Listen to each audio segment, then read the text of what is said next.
Hello, my name is Sorensen. Thanks for joining me on this A.S.M.R video.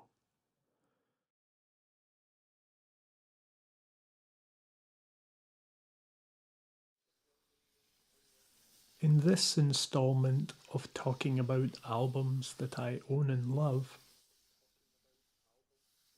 I'd like to focus on these two compilations by the Beatles. The red one is a collection of their biggest hits from 1962 to 1966.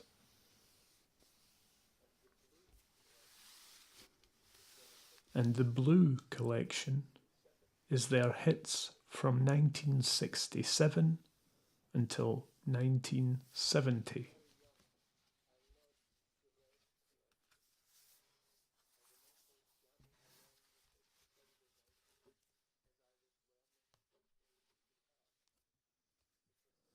When I was very young, I loved the red collection. I remember jamming along with it every night as I was learning to play the guitar, because each of the songs in that early period only really consisted of 3 or 4 chords, so they were very easy to learn.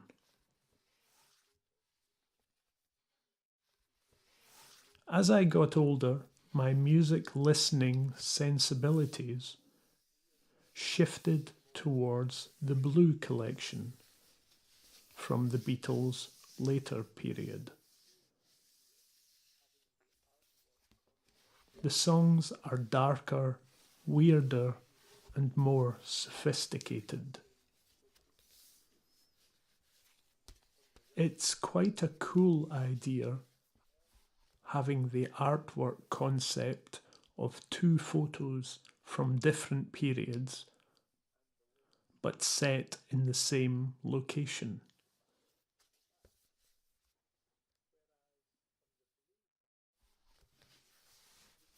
On the red compilation, we see an early 60s clean-cut version of the group on the front cover, and the late 60s hairy version of the band on the back.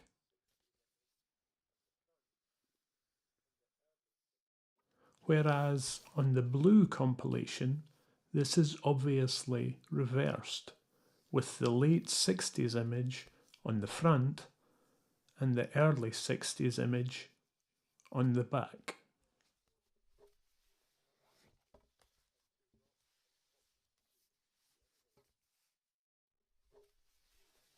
Although I love the Beatles and recognise their importance to songwriting and to rock and pop music generally, I've never really considered them as being much of an album band. I don't think anyone else in my family did either, because none of us seem to buy many of their official standalone albums. My mum bought these 2 vinyl compilations before I was old enough to care about music, and at some point she must have given them to me, because I know she now has both of these releases on CD. The only vinyl album I ever bought was Revolver, because I loved and still love the song Tomorrow Never Knows.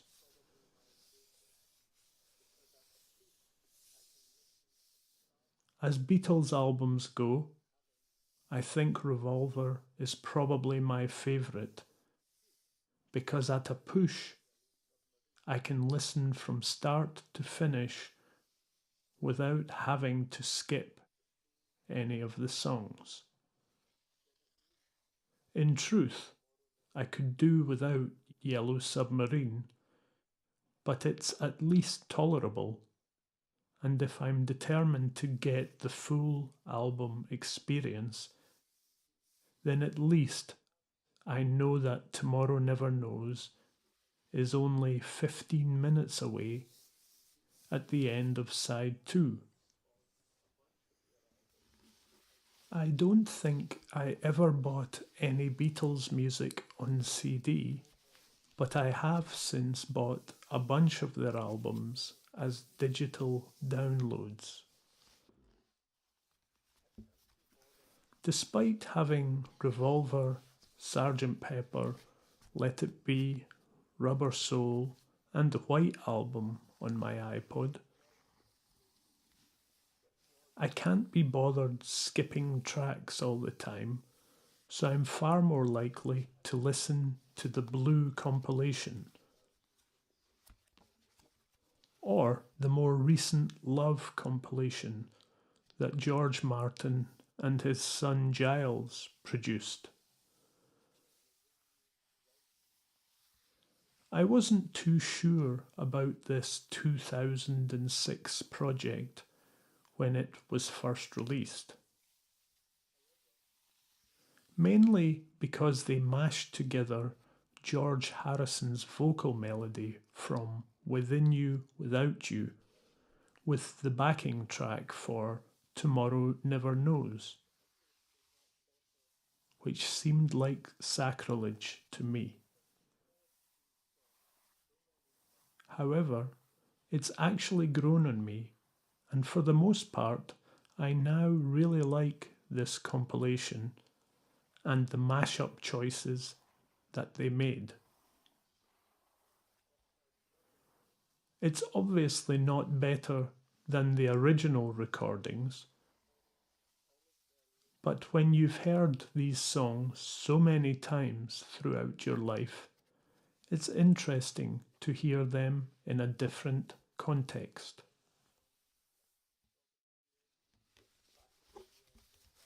My favourite Beatles compilation is one that my brother made when we were teenagers. I think he must have borrowed all of their later albums from one of my uncles in order to copy all of these songs. As well as really familiar songs like Strawberry Fields, Back in the USSR, and I Am the Walrus, and of course Tomorrow Never Knows, my brother's compilation was packed with lesser known songs like Happiness is a Warm Gun, Why Don't We Do It in the Road, and Helter Skelter. There's a real art to making up a great compilation, or indeed working out the track order of an album. It's all about getting the dynamic flow right so that the listener is seduced and enthralled from start to finish. I've never had that skill. My attempts at working out track orders for albums I've worked on, or making up compilations of other groups and artists, have tended to be quite juvenile and full of rookie mistakes.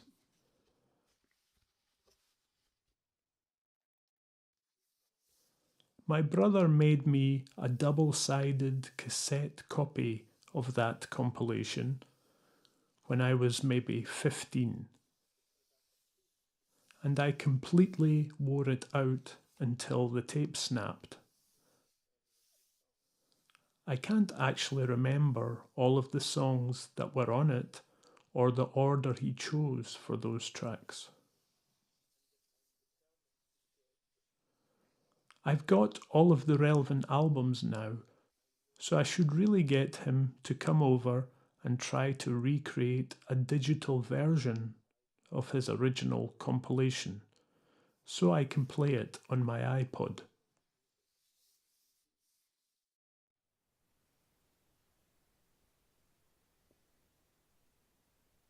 Let's take a look at the Red compilation and see what tracks are on it. The first thing that I notice is that all of these early songs are written by Lennon and McCartney. There are no George Harrison songs on this compilation. Also, it says there at the bottom that George Martin produced all of these songs, which makes sense because he was considered by many to be the fifth Beatle. Side 1. Love Me Do. Please, please me. From me to you. She loves you. I want to hold your hand. All my loving can't buy me love. Side 2.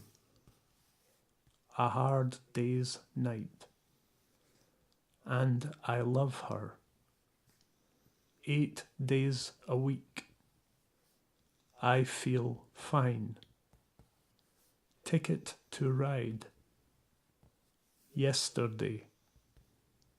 Side 3. Help. You've got to hide your love away. We can work it out. Day Tripper. Drive my car. Norwegian Wood. Side 4. Nowhere Man. Michelle. In My Life. Girl. Paperback Writer. Eleanor Rigby. And Yellow Submarine. There are loads of great songs on here, but I Feel Fine, Day Tripper, and Paperback Writer are probably my favourites from this early period of the Beatles. I Feel Fine, in particular, has this amazing bit of controlled guitar feedback at the beginning that kind of hints at the more imaginative and experimental direction the band were going to take with their later recordings.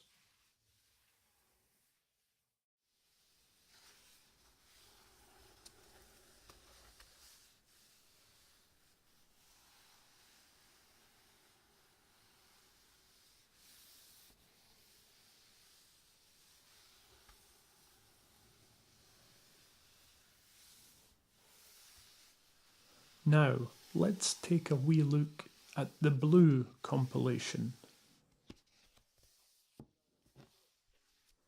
There are a couple of things I notice when scanning over the track listing on this compilation. Firstly, that George Harrison is credited with 4 songs, but more notably, that Octopus's Garden is credited as having been written by Richard Starkey, otherwise known as Ringo Starr. I knew he sang the song, but I hadn't realised he wrote it. It's one of those silly Beatles songs that I always skip over, so I've never paid too much attention to it. Going back to George Harrison's songs, I love 3 of them. While My Guitar Gently Weeps, Here Comes the Sun, and Something, which is one of the most beautiful love songs I think that's ever been written.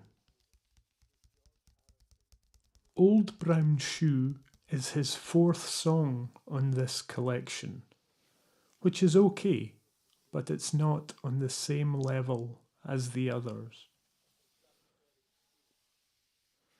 I've heard it said before that George Harrison was an amazing songwriter who had the misfortune of being in a band with two of the greatest songwriters that ever lived. I think that's very true.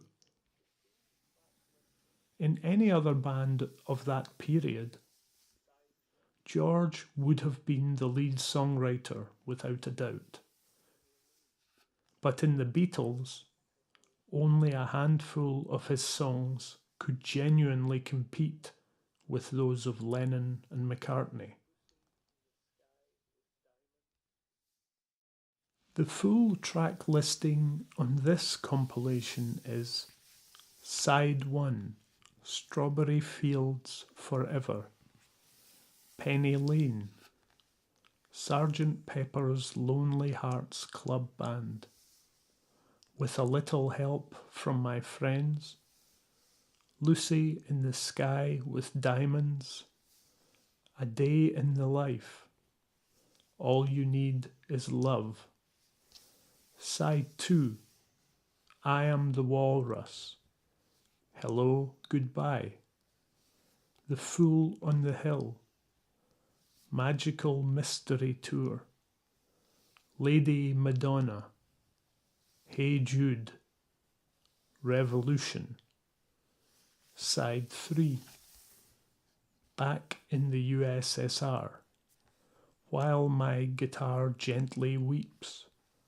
Obladi Oblada, Get Back, Don't Let Me Down, The Ballad of John and Yoko, Old Brown Shoe, Side 4, Here Comes the Sun, Come Together, Something, Octopus's Garden, Let It Be, Across the Universe, The Long and Winding Road.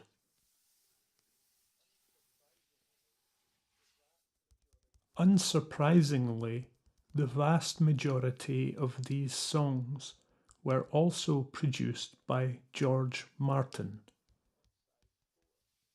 except the last two songs on side 4, Across the Universe and The Long and Winding Road, which were produced by Phil Spector, who was a friend of John Lennon's.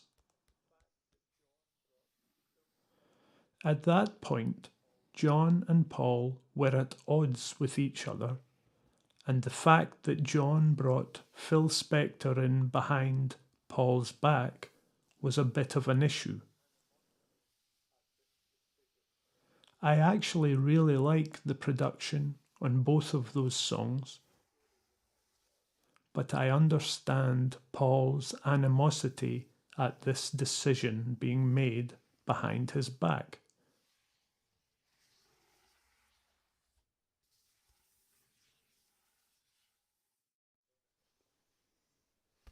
Anyway, thank you for joining me on this video. I hope you found it interesting and got some kind of relaxation benefit. If you haven't already, then please subscribe to my channel and press the like button. Thank you.